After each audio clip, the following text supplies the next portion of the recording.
CeeLo Productions presents Backstage Access. I'm your co-host, Scott Lowe. And I'm your co-host, Tony Gonzalez. And in this podcast, we discuss all things in the world of Christian music and entertainment. All right, thank you for joining us for another episode of Backstage Access. This week, we have our guest, Eddie Kross, all the way from Michigan. Eddie, how are you? Hey, what's going on? Not a whole lot, man. We are so thankful that you would join us this evening. We really appreciate it. Cool, man. Good to be here. All right. So, for our listeners, hearing this episode that maybe they aren't familiar with your story, would you mind just kind of sharing a little bit of your personal testimony? Right on. So, well, first of all, I am a little bit of an older gentleman, so I'm 51 years old, and I came up in the time in life when really heavy metal was just coming into its own, man. Like being a 70s and 80s kid, I watched heavy metal music come rock form into a little bit harder and metal and all those bands that we listened to back then right from go. So starting out with, they were originally referring to like Bon Jovi and even like Skid Row and Motley Crue was heavy metal back in the day. And so I came up with all these bands as a teenager, and everything that we stood for, rebellious teenager, and didn't want to listen to parents and all that kind of stuff and whatever. But actually, it's funny because in reality, I had a real hard childhood. So I came from an abusive home, and I ended up in placements and foster homes and juvie and all kind of that stuff. And then aged out of that at 18 and ended up on the streets. And actually was on the streets in Lansing, Michigan. And just, faced the hardship of that and all the struggles and temptation and, homelessness and lonesomeness. And then, of course, all the vile satanic things that try to grab you up when you're young and dumb and on the streets. So, but God got a hold of me on the streets in Lansing, Michigan. And actually I was running with a kid, we'll just call him Mike, but I knew this kid, met him on the streets, and we kind of became friends or whatever. And once a week, or I would say rather once a month, his brother, who was older, had a house. And if Mike and I brought him a pack of cigarettes, he'd let us stay a night on the floor. We'd sit on the floor. So we'd go out bumming for change, getting out to bring him a pack of cigarettes or whatever, and we could spend the night there in the living room floor. So one day I was bumming around, and I was like, oh, man, let me see where Mike is. So I went over to his brother's house in the middle of the day. And when I got over there, Mike's brother was newly married. When I got over there, Mike's wife was holding a little prayer gathering Bible study. So here's 3 black women, wives, having a Bible study, and my backside shows up looking for young Mike. And it just so happened that these were spirit-filled believers, man, with lives on fire for God. So I really rolled up into it.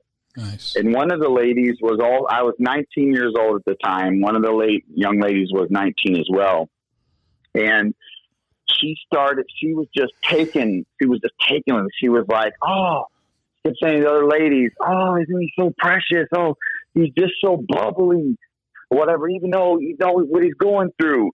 And she just was kind of like, I don't know how to describe it. And she said, can I just give you a hug? And I can probably tell you that it had been years since anyone had, laid a hand on me with anything but violence at that time. So I just let her give me a hug, and God's Spirit just moved through that moment. And she began to pray. They all began to pray. And she said, she had to ask me my name, and she said, Eddie, she said, I think God is telling me to tell you something. And this could just be me, but I really believe this God has a message. And so I was listening. And so she said, and she just God through her began to describe my home life. So God was speaking through this person, my same age, but on fire for the Lord, Bible believing Christian. And God was just pouring things out that she could never know about my life. And I'm like, I'm nobody. I'm just some little street urchin, and God knows my name. God knows who I am. It was just so intense. And God just kept on. Wow. And ultimately he would say, this is going to be the covenant between you and me, that you will be my child and I will be your God. And I will make your ways my ways. And I will make your music my music. And you'll play my music before the masses. And I had just basically dabbled around a little bit with guitar since I was 19, but I hadn't really done, really anything with it prior to that. So I got up from there, and needless to say, it was short that I got off of the streets and would end up getting, learning to work, came under some good Christian men that taught me how to, I remember the guy said, I can teach you how to, a man can give a guy a fish and he'll eat for a day, but he can teach a man to fish and he'll eat for a lifetime. Right. So I learned good work ethic and got into construction and would come up from there and, and just, life of ups and downs. And the thing of it is that is such an uncommon story. And when I was a young Christian, man, going through knowing God knew who I was, right from the onset, seeing God's power work through someone, I was on fire, man, as a young man, just believed whatever, God could do anything through anybody and just sought his will and went on. And as life would go, you get older and things happen, you get married and, work and trials and tribulations, and then raising a family, and then unfortunately divorce. And then I would join the military when 9/11 happened and all the mayhem from that and afterward. And somehow long years later, that call of God on my life just got put to the wayside. And so it's like, and the messaging was different too when I was young. Nowadays, all you hear is follow your dreams. Don't ever quit. No matter what, you got to push through. Back then it was don't quit your day job. Well, you should probably do music on the side and have this job that can pay the bills, Mm-hmm. So, but long story short, now, I'm at a time in my life where I realize, man, God put a call on my life a long time ago, and I've only done a little bit. I was in a band called Dead Men Rising in Virginia, and we were hitting it pretty hard, and then some life shift changes, and I ended up moving away from there. But as of date, right now, so I wrote this album in 2020, a little EP, and released it. I got it recorded and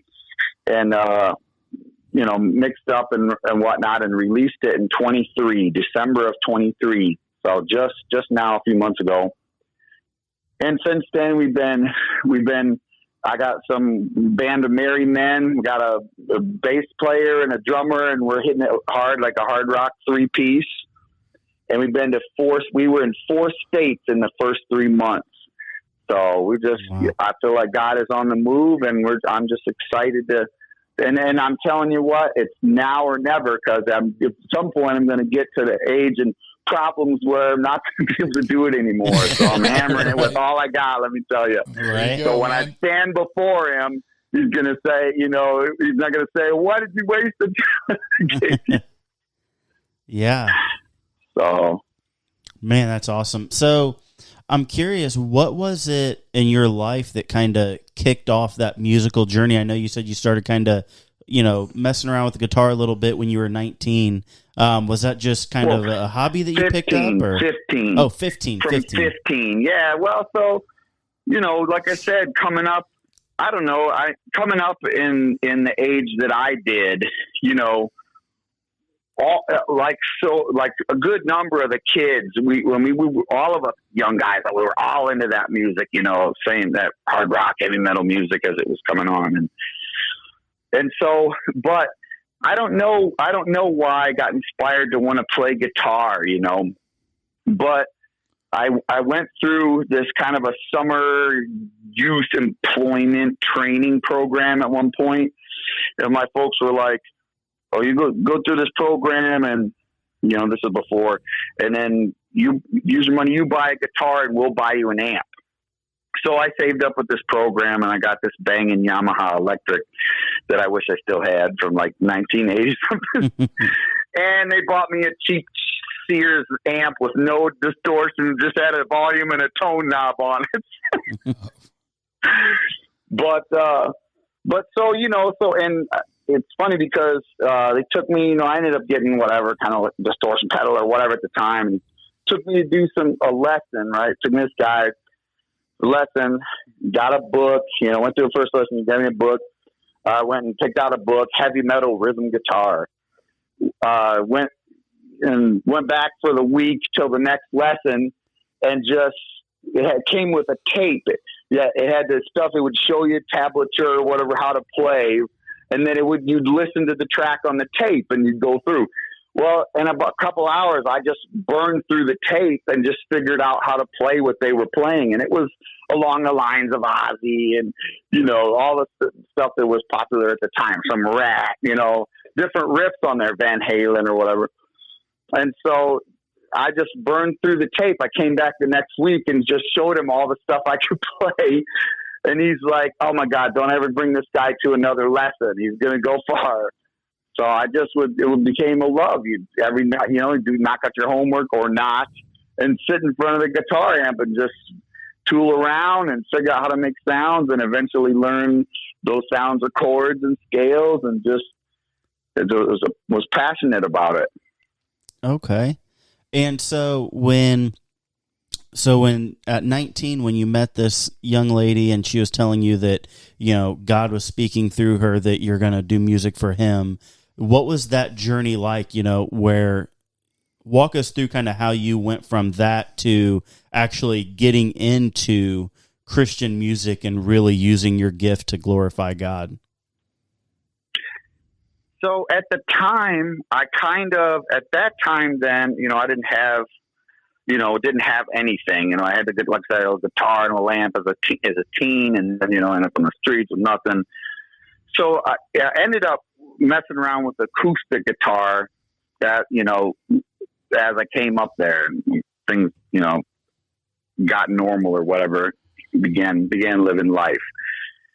And so I just, dabbled a lot and wrote some stuff. I just started off as a songwriter and with acoustic, and I'd write these different songs or jams and ended up playing them at whatever church, special music.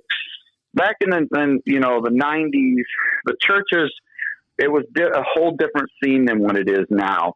And often musicians would come from different churches or whatever, even sometimes different places in the country, and would come and do special music or something like that. They would have, they'd have their worship team or maybe piano or whatever, but different people would come and share a song at any given different service, and they call it special music. Sometimes it would be people from the congregation, sometimes it would be guests. So I just ended up guest special musicing a lot of these songs, and the songs just kept getting better and better, and they had quite a, people really enjoyed it, and so I did that. And then as life would get better, and I, working good, stable relationship, around about the time I might be thinking about getting married to this girl I was seeing, I picked up the electric again, and it was a mix of rock and clean stuff on the electric, and just really wrote a pretty good set of music, and would end up playing some shows in Allegan, Michigan, and the Holland area. And we ended up moving out to Virginia. Out in Virginia, had this band called Dead Man Rising, and we were really cooking out there. Same kind of thing. We'd do youth events and do some, anything we could get. And it just seemed like it happened, man. It was effortless. Get a little bit of a reputation, and the gigs just came, we ended up playing on TV. Somewhere there's a cassette tape of our band playing.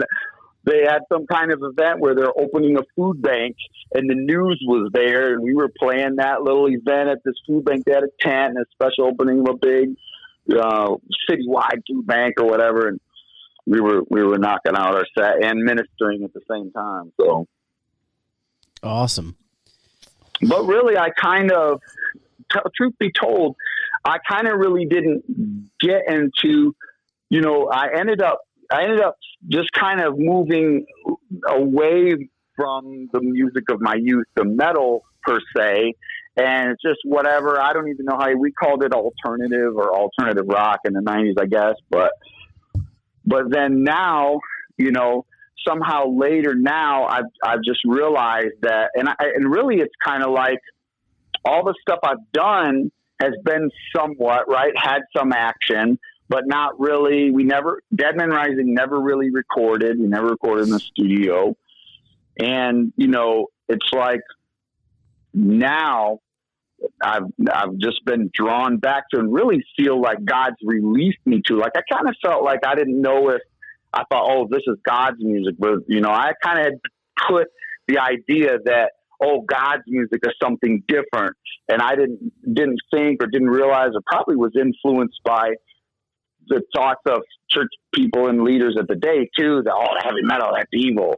Mm-hmm. But, now I've really come to realize, and more it's like this music that's been in me all this time, even though I hadn't really done much with the metal stuff, I've just let that out now. And the joining of the music that's really my first love, and then writing those lyrics. And by the way, now I have a lifetime of, what God's done and, saving me from pretty treacherous stuff. And, setting, later on after I came back from Iraq, I would dive down, first marriage disintegrated and, head and heart full of combat trauma.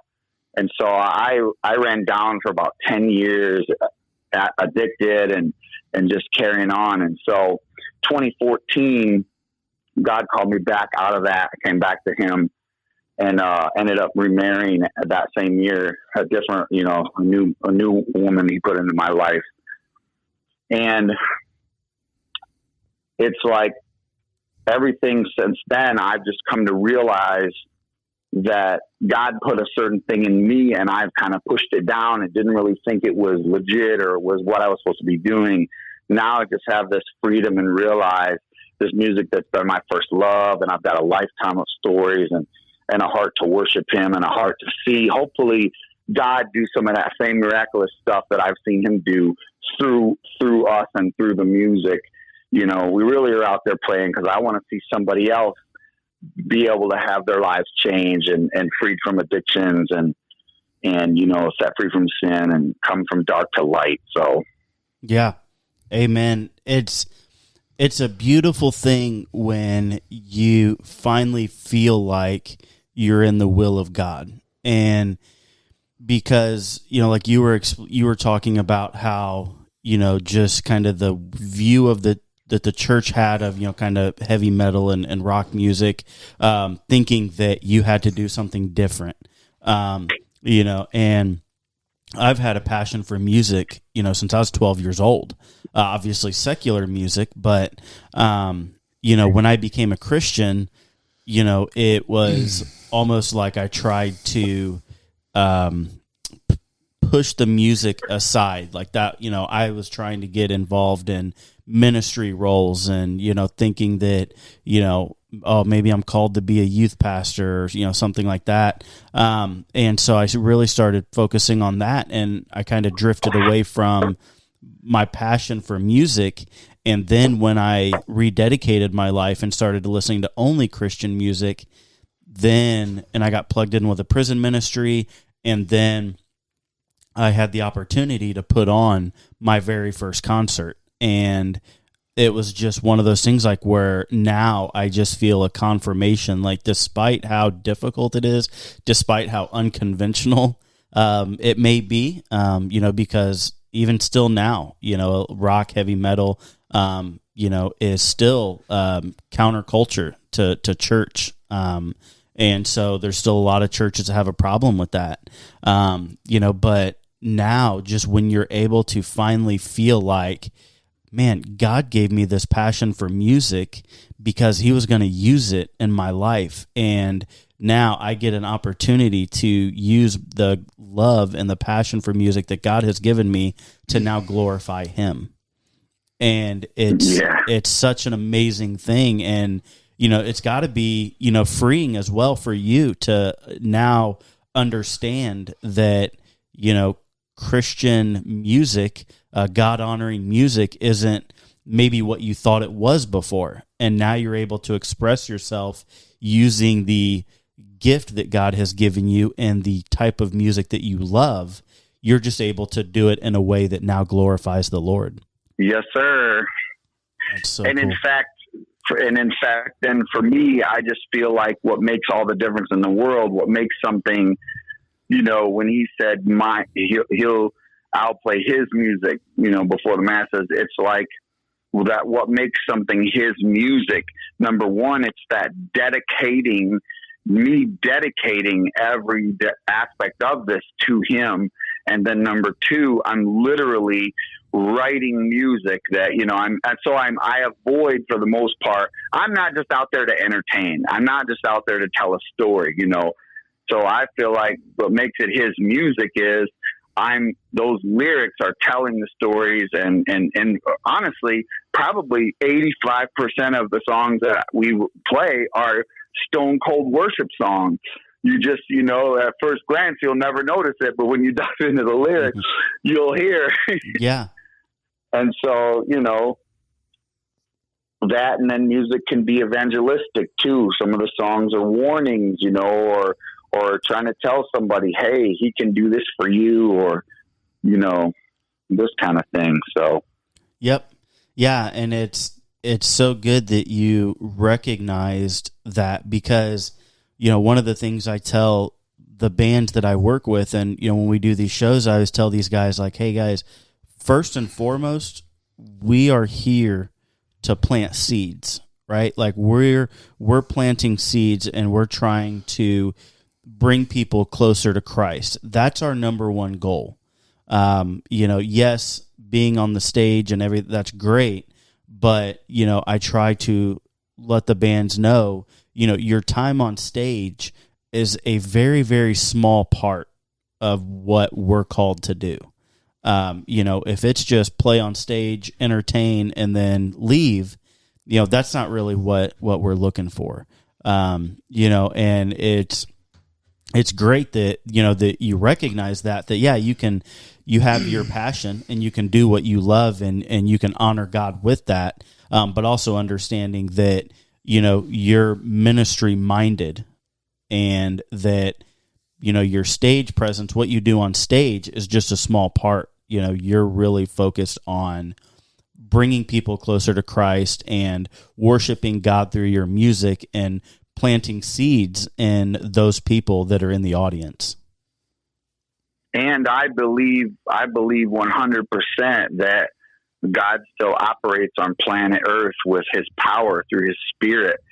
And so for me, the other dynamic is when I'm up there worshiping God, whatever the musical genre, I'm believing that even during that, it's oftentimes I'm even praying while I'm singing. You get practiced up pretty good. You can do a little bit, do some multitasking. What do they call that? Multitasking. So as the mouth is rolling off the notes and the hands are doing their auto thing, my mind is free to think and look into some eyes. Depending if it's a small or big gig, and you can see some, and just praying for those people, and just saying, God, just move in power.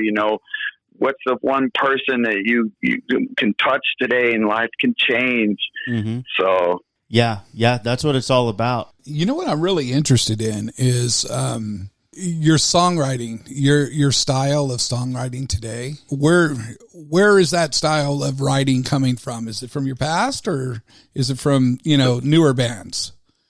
So all day long, man, I'm an old school heavy metal head. Right on. So yeah. So and like we put the EP in front of the guys from Rock for Him. Do you know about those guys? Yeah. Jeremy and Jeremy. Yep. Yeah. So those guys have had two of our songs on their top 15. Oh, cool. And I got and so it tickled me because right out of the box, one of the reviews that those guys, when I was on there, when they did a podcast, like a review podcast of the EP, and I can't remember now if it was Jason or Jeremy, was like, he's like, this is what you want. He's like, this, something about makes an old metalhead like me come to tears.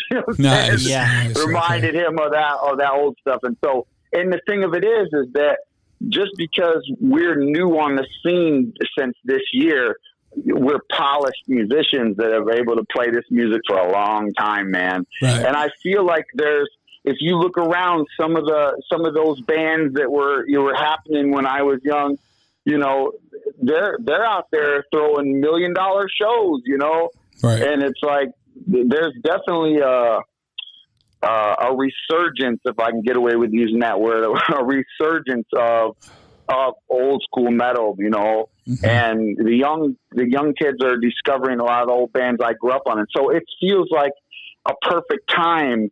And in fact, I get the impression almost, that's what's so exciting, is I feel like God held me back for a time such as this.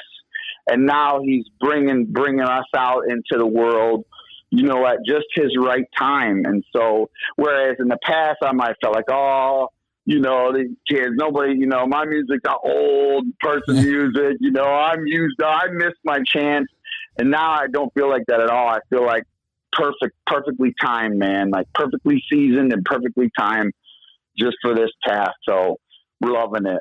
Yeah. And I don't have nothing. I appreciate all that like metalcore and stuff, we definitely have a sound, and it's not that we don't sound like per se the other bands or whatever, but you can definitely hear that influence, but we have it on we work hard, man. Like I work the guys hard. Some guys get together to play just to jam out in the garage, or just to jam, to have a party. We don't, man. I work the guys, dude. Like we have a strong work ethic, and we just came from a gig out in Pennsylvania here, beginning of August, and Weapons of God and Dorn Ruppert from Darth Plummer Artist Management was out there at that little gig we did. Mm-hmm. And I was just honored to hear both Dorn and the guys from Weapons of God. I was like, man, you guys are tight. Like, so I'm like, well, good. That's the one thing we do is work our tails off. There you go, man. Hear, Right on. Yeah. All glory to God. All glory to God. Oh yeah. That's really cool, man. I liked how you talked about that, your style. Like I said, man, I mean, no matter what, all of this, I'm not, any little fun that we poke or whatever. Oh yeah. I don't have nothing against none of them. I've got they're all awesome. Modern tracks that we enjoy, Right. There's some amazing musicians out there and songwriters, and everybody's got their own style, man. You know, just like you. And your influence comes back to the age of when I grew up. So we're real close in age. We are like 4 years difference. So I just feel great that we're being used of God, and we're happy to be part of all the stuff that, by the way, we're not making up anything new. No, this is a scene and stuff. There's a lot of hardworking bands that have been out there grinding, and you guys putting together these shows.